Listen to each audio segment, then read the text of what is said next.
días a todos. Vamos a continuar con el temario que ya tenemos previamente programado. El día de hoy nos corresponde platicar acerca de la interpretación de post-radio e intervalos de confianza al 95%. Y bueno, vamos a comenzar con esta sesión. Les voy a compartir la pantalla, está aquí.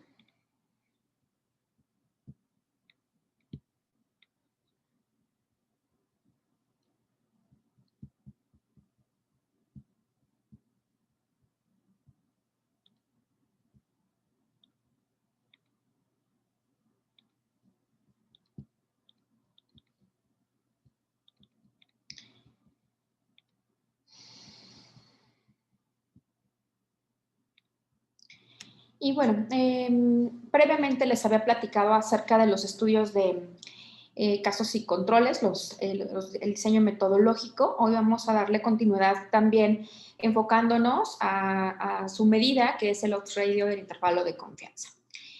Entonces, sabemos que en cualquier tipo de diseño o cualquier estudio que nosotros vayamos a hacer, vamos a tomar una muestra representativa de toda la población que posiblemente podría ser estudiada.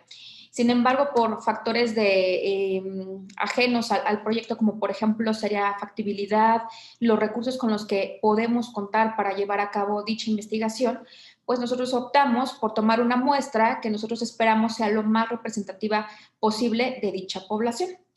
De esta manera, podemos también obtener ciertos parámetros y que esos parámetros que nosotros al obtener también tengamos la confianza de que son lo que representa realmente a la población de cualquier parámetro que nosotros deseemos conocer.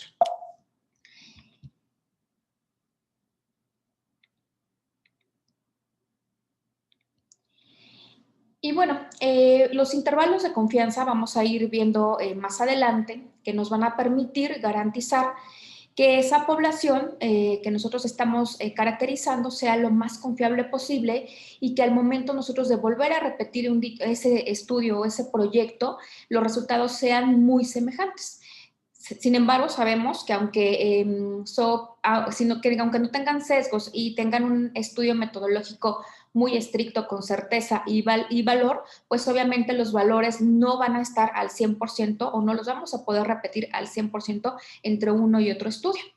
Este ejemplo lo pongo aquí en la imagen, en donde yo puedo tener una población que sería pacientes con cualquier tipo de trasplante y yo quiero evaluar, por ejemplo, mortalidad o algún otro tipo de desenlace, no sé, hospitalizaciones o rechazo o algún otro tipo de enfermedad o comorbilidad que se asocie al trasplante de cualquier tipo de órgano. Yo lo puedo repetir 1000 veces, pero como podemos ver aquí en estos 3 ejemplos, por ejemplo, mortalidad, puedo yo tener en mi primer muestra 82 fallecidos, o en la segunda muestra puedo tener 102, en la tercera muestra puedo tener 5. Sin embargo, el intervalo de confianza nos va a permitir estar entre esos rangos o variar entre esos dos números que nos va a dar el intervalo de confianza para poder determinar que el 95% de los casos esos resultados se van a repetir con confiabilidad y sin que el azar intervenga. Entonces, para ello necesitamos recordar la distribución normal o la campana de Gauss. La estimación por intervalos de confianza va a consistir entonces en determinar un posible rango de valores en donde me pueda precisar que el valor de un parámetro, por ejemplo, aquí yo les comenté mortalidad en pacientes con algún tipo de trasplante, pero también puede ser algún otro tipo de estimación, por ejemplo, prevalencia o lo que hoy nos compete, que van a ser ORs. Entonces, para poder determinar estos intervalos de confianza, pues yo necesito nuevamente recordar esta gráfica de distribución normal y también recordar los valores de Z de dicha distribución o de esta gráfica. Para el intervalo de confianza del 95% se va a emplear un valor de Z de más o menos 1.96 y que este va a ser el parámetro que vamos a utilizar en el resto de la exposición, pero bueno, podemos utilizar otro tipo de parámetros o valores de Z, como son también la confianza del 99%, en donde en este momento va a ser evaluado con un valor de Z de más o menos 2.58. Entonces, para yo poder conocer mis intervalos de confianza, yo también necesito establecer algunos o conocer otros tipos de valores, como son conocer o establecer el nivel de confianza que se desea observar, que en este caso vamos a hablar exclusivamente del 95%, pero podemos utilizar otro tipo de parámetro. Tenemos también que conocer el error estándar de la estimación de la media, que va a ser también el parámetro a través del cual se van a mover este tipo de valores dentro de la población. Y vamos a tener que asignar el nivel de confianza en el cálculo mediante los valores de Z de la curva de la distribución normal que estamos viendo a la derecha de la pantalla.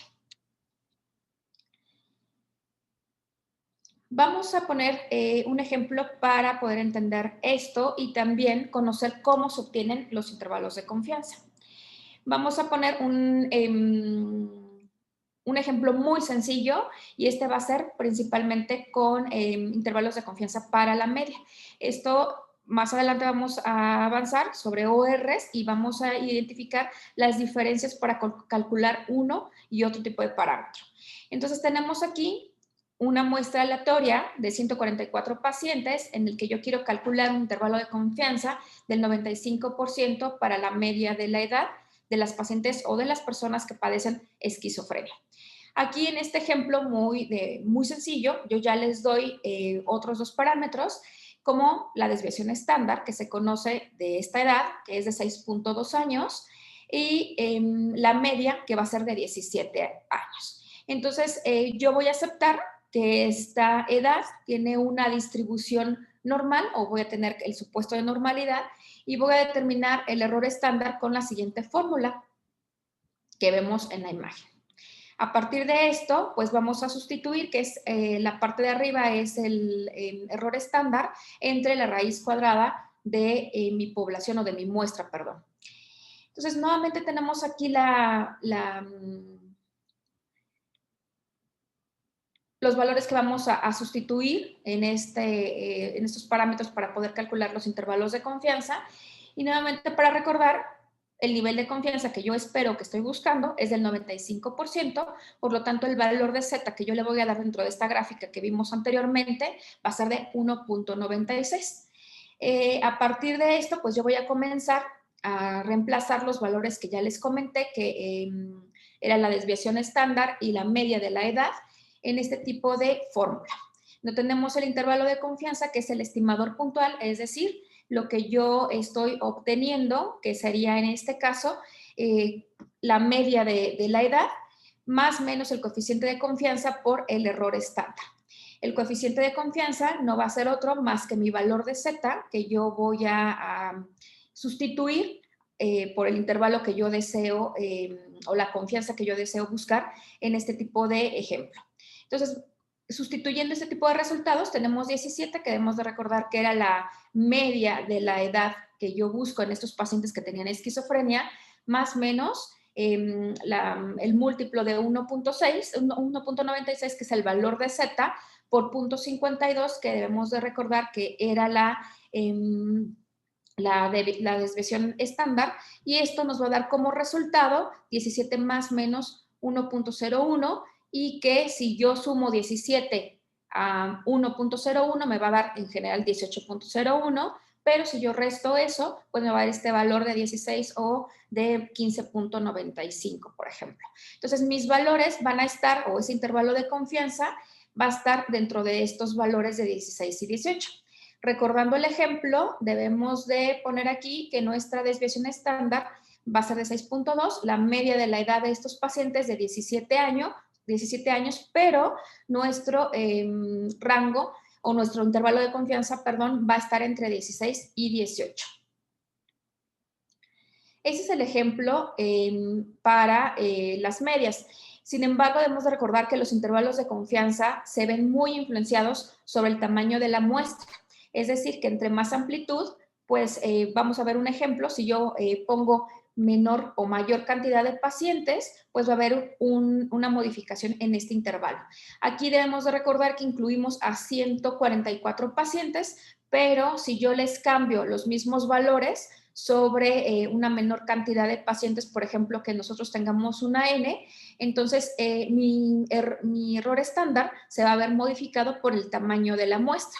Vemos aquí que esta división de 6.2, que debemos de recordar que era la media de la desviación estándar de la edad entre 5.4, nos va a dar ahora 1.14, que anteriormente nos daba un valor mucho más pequeñito de 0.52. Entonces, si yo vuelvo a ingresar estos datos, vamos a ver cómo el intervalo de confianza se va a modificar, va a ser más amplio, de 14.7 a 19.2. Es por eso que entre más pacientes yo tenga, pues obviamente ese intervalo se va a hacer mucho más pequeño y va a tener mucho mayor significancia estadística. Entonces, estos son otros escenarios en donde yo les pongo unos ejemplos en donde podemos nuevamente demostrar cuál es cómo afecta el tamaño de la muestra a los resultados de los intervalos de confianza. Por ejemplo, aquí tenemos un escenario 1 en donde yo tengo 5 pacientes en el grupo 1 y, por ejemplo, yo quiero ver una diferencia entre el tratamiento B con el tratamiento A y podemos obtener, por ejemplo, glucosa. Vamos a poner que el tratamiento B me disminuye 4.8 miligramos sobre decilitro de glucosa, mientras el tratamiento A me disminuye 3.8. Mi diferencia de medias, pues es muy sencillo, es de 1, pero mi intervalo de confianza, pues va a ser entre menos 3.6 a 1.6, pero con mi P de 0.2 a 0.4. ¿Qué quiere decir? Que con estos 5 casos, mi intervalo de confianza logra tocar la unidad y que por lo tanto esto es estadísticamente no significativo y también se corrobora con las P's. Pero si yo le pongo a este escenario o mi mismo objetivo, evaluar el tratamiento A contra el B, y yo le pongo 400 pacientes, vemos aquí que el tratamiento A me va a disminuir 3.7 miligramos sobre decilitro de glucosa, mientras que el tratamiento B me va a disminuir 4.3. Entonces aquí la diferencia es de menos 0.5, la diferencia de medias, pero vemos aquí el intervalo de confianza cómo se va cortando. Va desde menos 0.35 a menos 0.7, sin tocar la unidad, por lo tanto es estadísticamente significativo y lo vemos nuevamente en el parámetro o el valor de las P's, que es de 0.001. Entonces, aquí vemos que entre más cantidad de pacientes, pues obviamente mi intervalo de confianza se va a hacer más pequeño y va a ser estadísticamente significativo. Entonces, prácticamente aquí son escenarios distintos en el sentido de que utilizamos otro tipo de marcador puntual. Por ejemplo, aquí utilizamos proporciones. Por ejemplo, en el grupo 1 podemos incluir 5 pacientes y podemos hacerlo dicotómico. Quienes disminuyeron a menos 100 miligramos sobre decilitro con el tratamiento A de la glucosa y quienes disminuyeron con menos de 100 miligramos sobre decilitro con el tratamiento B.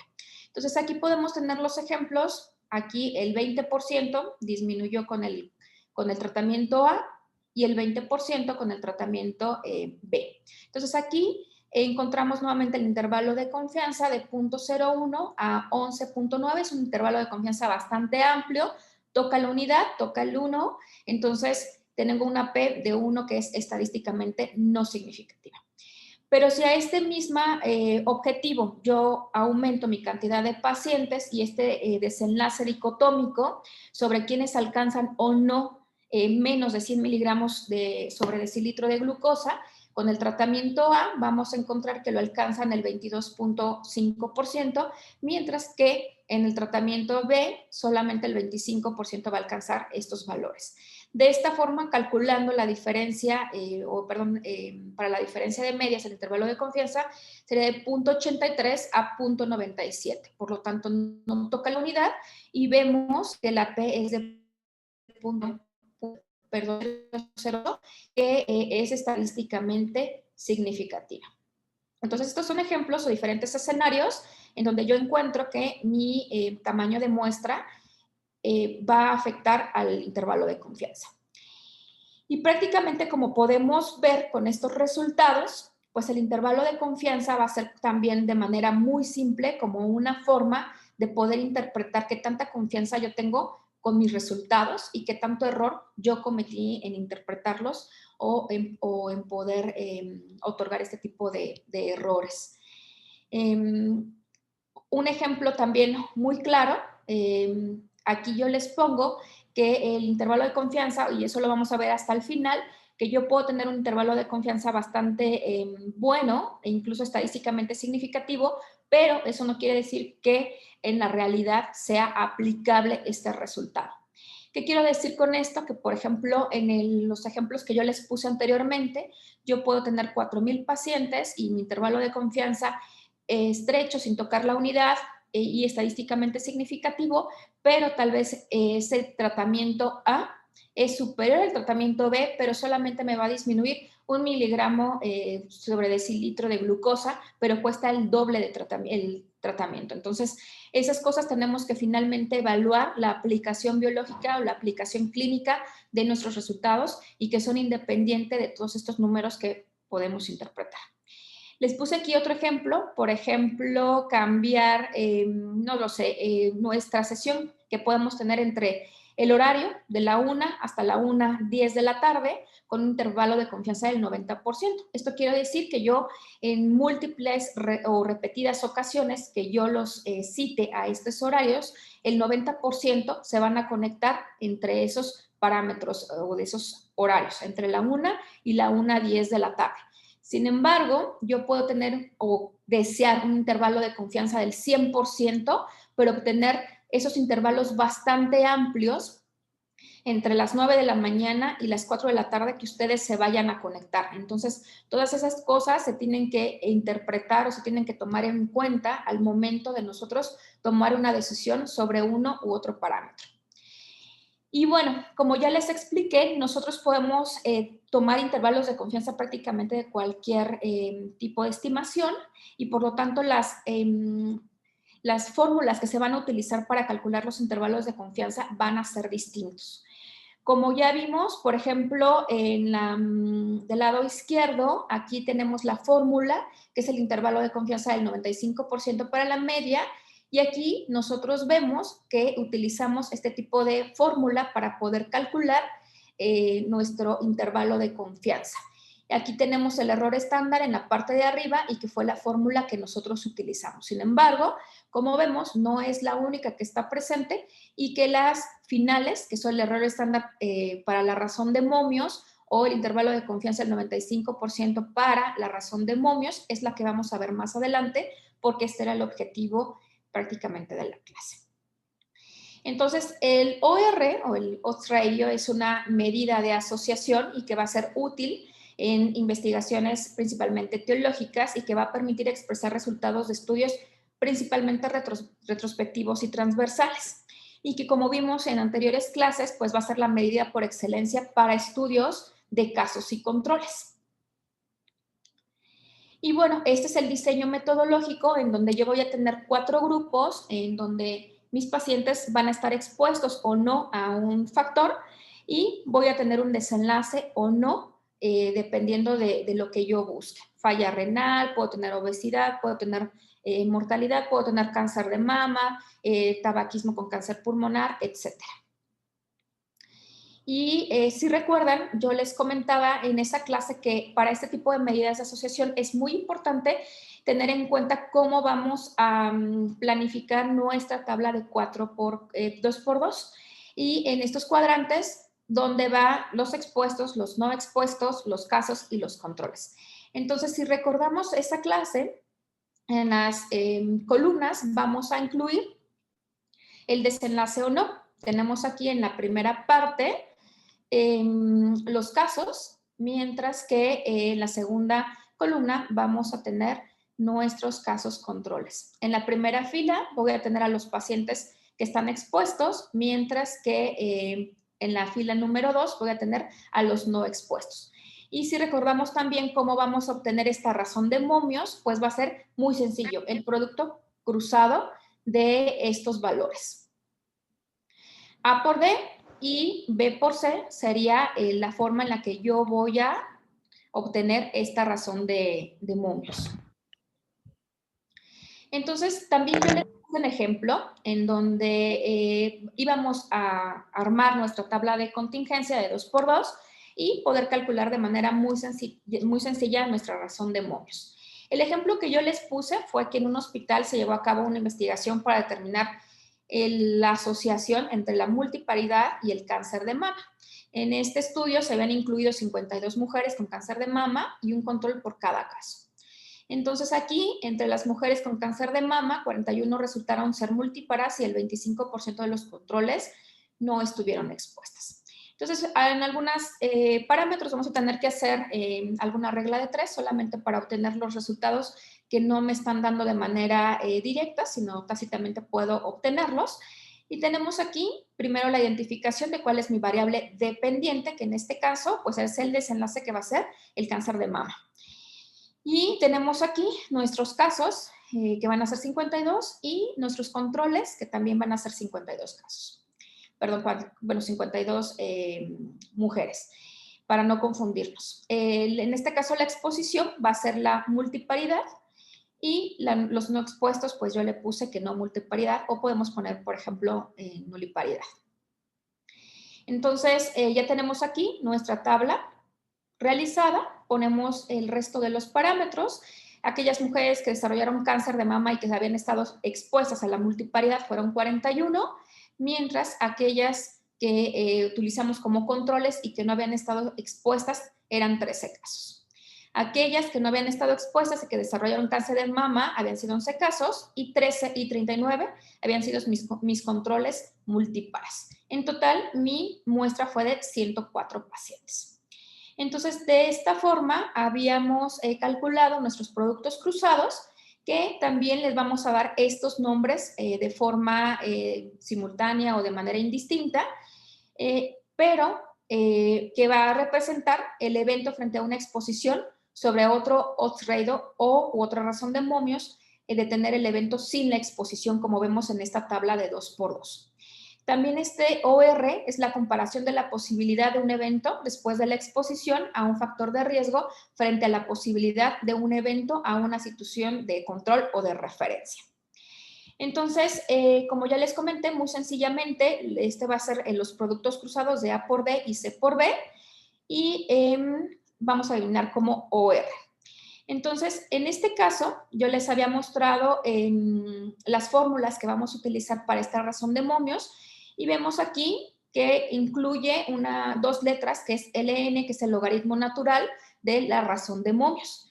Debemos de recordar que el ejemplo que yo les puse inicialmente era para medias, y que incluso yo les puse que atribuyendo o considerando que estas medias fueran de distribución normal, los intervalos de confianza iban a ser los que calculamos. Sin embargo, tenemos una desventaja con la razón de momios, en que estos pues no se van a pegar a la distribución normal, porque número uno pues es un resultado dicotómico si lo tuvo o no, y por lo tanto yo debo de realizar una transformación logarítmica utilizando el logaritmo natural de ese número que me van a dar de la razón de momios en lugar de la razón de momios de forma directa. El error estándar del logaritmo natural y el intervalo de confianza también se van a obtener directamente de los cuadros o de tal forma en la que yo se los puse. Entonces, aquí les puse otro ejemplo. El anterior era solo para que no se nos olvidara cómo íbamos a establecer nuestra tabla de contingencia, y nuevamente recordando cuál es la variable dependiente. Por ejemplo, aquí yo quiero estimar la asociación entre el sexo y el tabaquismo. Entonces, mi desenlace es si fuman o no. Entonces, yo voy a ponerlos en mi columna, y en mis filas voy a tener el factor de riesgo, que en este caso, o la exposición, que en este caso sería el sexo. Entonces, yo tengo aquí a 153 hombres que fuman y 320 que no fuman. 82 mujeres que fuman y 305 mujeres que no fuman. Entonces, si recordamos nuevamente nuestra razón de momios, ¿cómo podemos obtenerla? Pues va a ser por nuestro producto cruzado de A por D y C por B. Entonces, tenemos aquí, calculé los parámetros, y nos van a dar, a mí me gustaría que los hicieran en su calculadora, y corroboraran que estos son los números, son 46.665 y C por B, 26.240. Entonces, mi razón de momios al dividir estos resultados o al obtener este cociente va a ser de 1.77. Entonces, aquí yo ya tengo mi razón de momios, pero ahora quiero obtener mi intervalo de confianza, que como ya les comenté es otro tipo de fórmula que vamos a utilizar a diferencia del ejemplo número 1 que era para medias. Y nuevamente les pongo aquí la fórmula, el intervalo de confianza del 95% para el logaritmo natural de la razón de momios, que va a ser igual al logaritmo natural de la razón de momios más menos 1.96, que debemos de recordar que es el valor de z que se obtiene en la gráfica que nosotros vimos de distribución normal por la raíz cuadrada de 1 más a, de 1a más 1 entre b más 1 entre c más 1 entre d, que son prácticamente los valores de los cuadrantes que vimos. Entonces, sustituyendo estos resultados, estos parámetros que ya conocemos en esta tablita, vamos a poner, para mí lo más sencillo es primero sustituir los valores de nuestra raíz cuadrada y obtenemos 1 entre 153 más 1 entre 320 más 1 entre 82 más 1 entre 305, que si vemos son los resultados que yo obtengo de estos cuadrantes.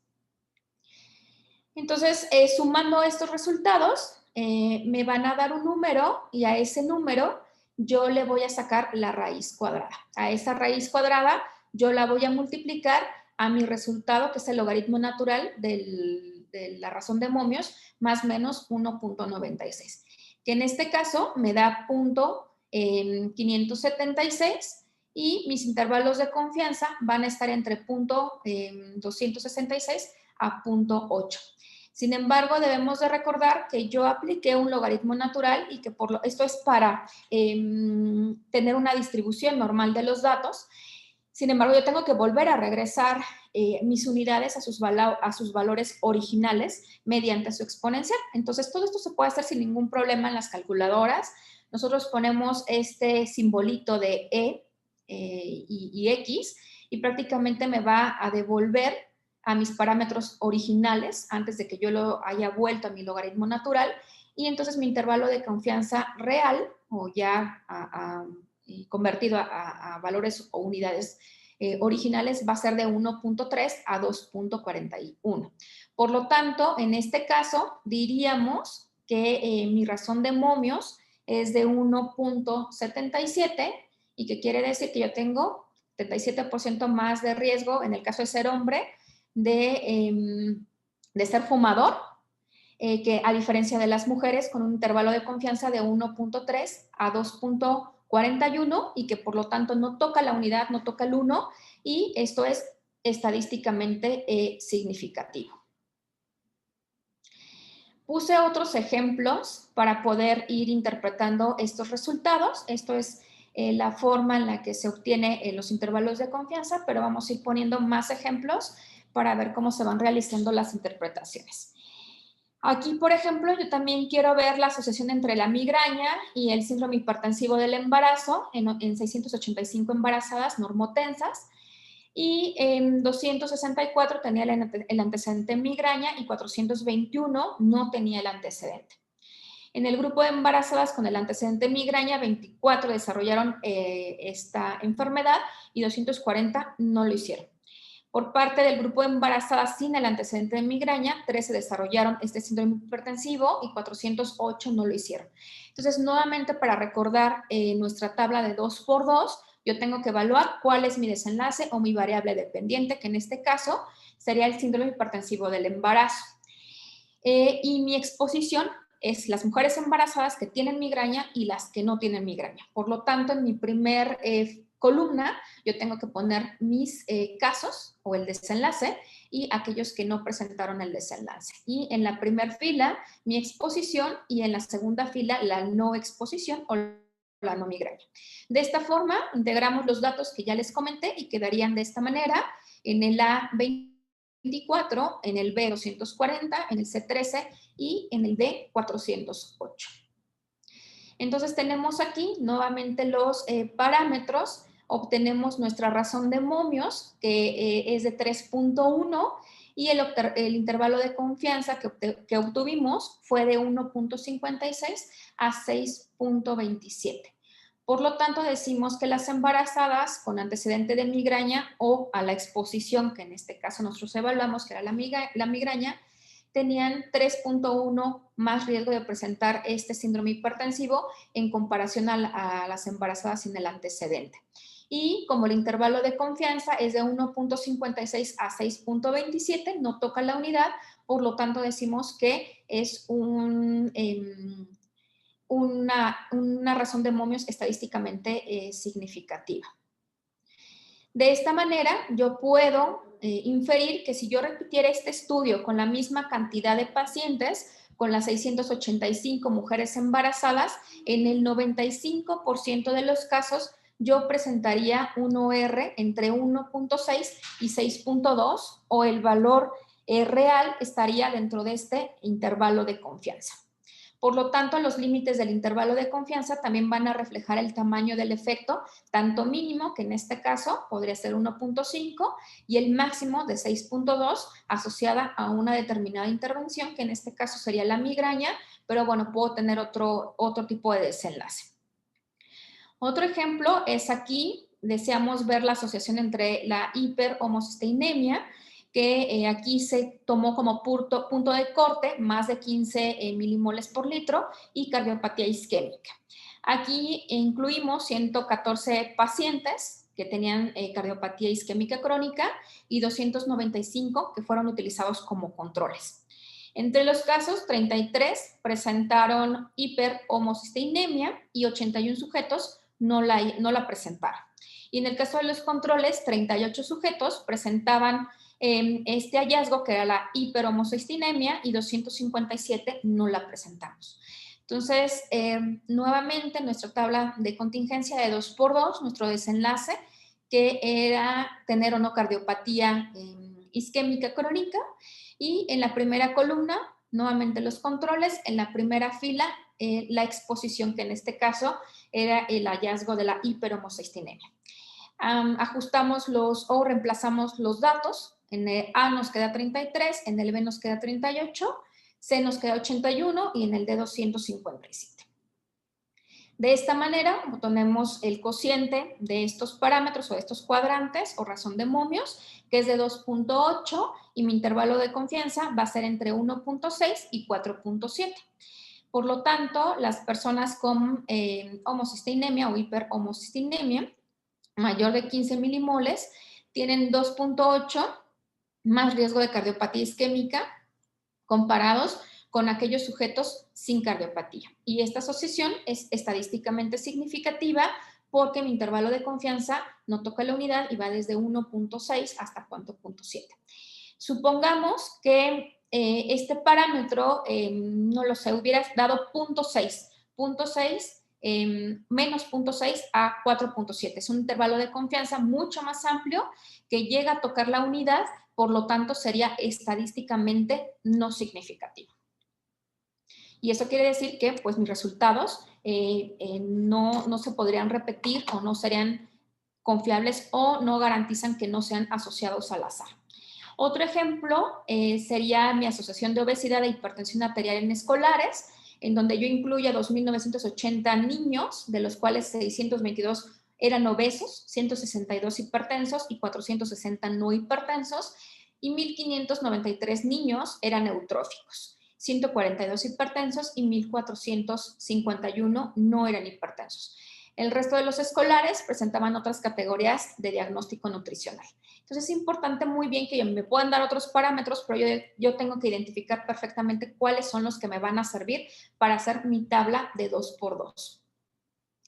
Entonces aquí pusimos nuevamente en la columna número 1 si estaba presente o no mi desenlace, que era la asociación de obesidad e hipertensión entre escolares, si tenía hipertensión o no mi paciente, el caso era hipertensión, y mi exposición, si eran obesos o no eran obesos. Entonces aquí la palabra la pusieron como eutróficos, pero bueno, la exposición puede ser de la manera en la que ustedes de manera más sencilla puedan identificar su tabla de 2x2. Entonces el producto cruzado de A por D y C por B me van a dar, y el cociente de estos resultados me van a dar 3.6 con un intervalo de confianza de 2.8 a 4.6. Por lo tanto, los escolares obesos van a tener 3.6 más riesgo de ser hipertensos en comparación de aquellos que no lo son. Y esta asociación pues va a ser estadísticamente significativa porque mi intervalo de confianza va desde 2.8 hasta 4.6 sin tocar la unidad.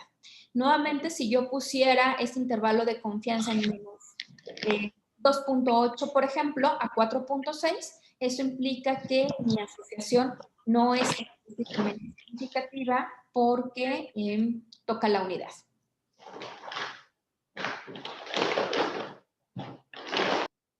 Entonces, ya para tomar algunas conclusiones de estos intervalos de confianza, vemos que la precisión del OR va a depender del tamaño muestral. A mayor cantidad de muestra, mi intervalo de confianza va a ser más pequeño y por ende, pues será más precisa esa estimación del OR real o de la población. Cuando un intervalo de confianza incluye el valor de no efecto, es decir, de la unidad de 1, aceptamos que este OR real o de la población pudiera ser de 1. Por lo tanto, decimos que la asociación del estudio es estadísticamente no significativa, porque sigo teniendo el riesgo de cualquier otra persona de la población. Cuando un intervalo de confianza del 95% excluye ese valor de no efecto, es decir, del 1, podemos decir que efectivamente nuestro OR o la asociación del OR en este estudio es estadísticamente significativa.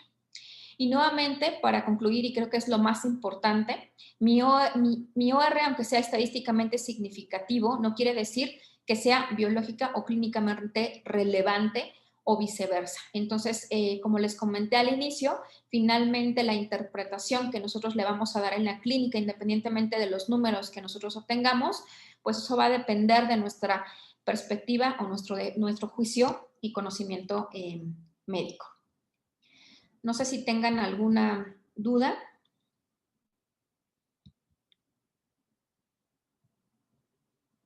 Buenos días, doctora. Yo tengo una pregunta. Hola. Cuando el intervalo toca la unidad ya no es estadísticamente significativo, pero hay algunos intervalos que los reportan en 1.1. ¿Esos tienen, si tienen significancia? ¿De 1.1 para arriba? Así es. Así es. Sí. Mientras que no se dé 1, o sea, 1.0, ese es como mi punto que ahí ya no me hace estadísticamente significativo. Entonces, eso es lo que les comentaba. Finalmente nosotros vamos a interpretar números y desafortunadamente hay como puntos de corte. Entonces, si yo puedo tener 1.5 a 3.5, aunque pasa la unidad, no es lo mismo de tener 0.9 a ese 2.5. Entonces, ahí sí es como, a ver, déjenme, les voy a poner esta gráfica de normalidad. Es que no les puse aquí de normalidad mi número. Pero bueno, finalmente lo que yo les trato de decir es que yo puedo tener valores, no sé, de 0.5 menos 0.5 a 0.5 positivo. Entonces ahí prácticamente sí tocan mis resultados la unidad o el 1, entonces ahí ya no es estadísticamente significativo. Pero una vez que pasa la unidad de 1.1, 1.5 a 1.8, pues estrictamente es estadísticamente significativo, aunque diga 1.1. Gracias. Pero que finalmente habrá que ver los resultados y que están evaluando, y el mejor ejemplo que yo les puse es el del tratamiento A contra B, que yo puedo tener 4,000 pacientes, tener un intervalo de confianza estadísticamente significativo, mi OR puede ser muy bueno o mi diferencia de medias puede ser muy buena, mi P puede ser estadísticamente significativo, pero hoy ustedes como clínicos tienen que evaluar si mi tratamiento A es el doble o el triple de costoso con mayor efecto colateral y solamente me va a bajar 3 miligramos de glucosa a diferencia del tratamiento B que a lo mejor me baja 2, entonces ahí es cuando ustedes como clínicos tienen que evaluar que esos resultados sean aplicables a su práctica. O sea, yo puedo tener todos los valores, los perfectos, pero finalmente ustedes tienen que decidir si eso que ustedes están obteniendo a ustedes les sirven en la práctica clínica. ¿Alguna otra duda?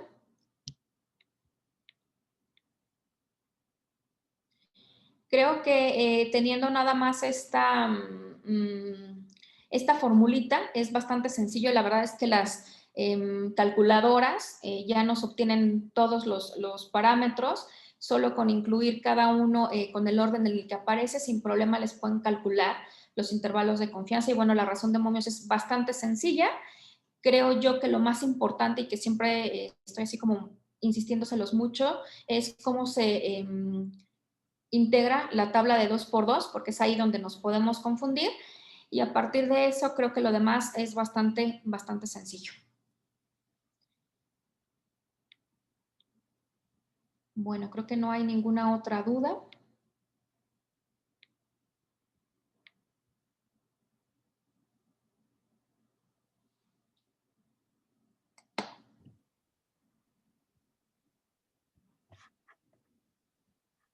Muchas gracias, Diana. Buen día. Buen día.